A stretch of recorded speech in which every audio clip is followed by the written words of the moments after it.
네, 태풍 속보는 잠시 후에 다시 전해드리도록 하겠습니다. 자, 며칠 전 나온 고용 지표에 이어서 또 한 번 충격적인 경제 성적표가 나왔습니다. 바로 소득 지표인데 올해 2분기 저소득층과 고소득층의 소득 격차가 10년 만에 가장 커진 것으로 나타났습니다. 먼저 자세한 내용 양효걸 기자가 정리했습니다. 올 들어 4월부터 석 달간 가장 소득이 적은 계층이 번 돈은 3% 넘게 감소했습니다. 반면 가장 소득이 높은 20%는 근로소득을 중심으로 12%나 증가했습니다. 격차는 더 벌어져 전체 가구를 5개 구간으로 나눴을 때 가장 잘 버는 계층의 소득이 최하위층 소득의 5배가 넘어 10년 만에 격차가 가장 컸습니다. 가장 큰 원인은 일자리였습니다. 최저소득층의 경우 일해서 번 돈이 1년 새 16%나 줄었는데, 즉 일자리를 잃으면서 돈벌이가 끊긴 상황이 소득 지표로 확인된 겁니다. 최저임금 인상 등 저소득층 지원 정책을 쏟아냈지만 정반대의 결과가 나온 겁니다.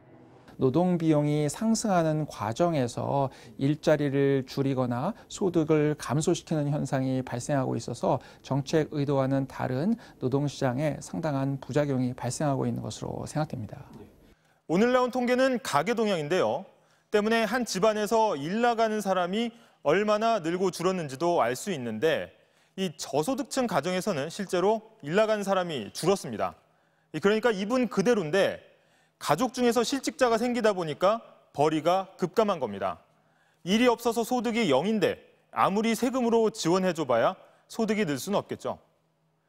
오늘 또 눈여겨봐야 할 건 중산층도 소득이 줄었다는 겁니다.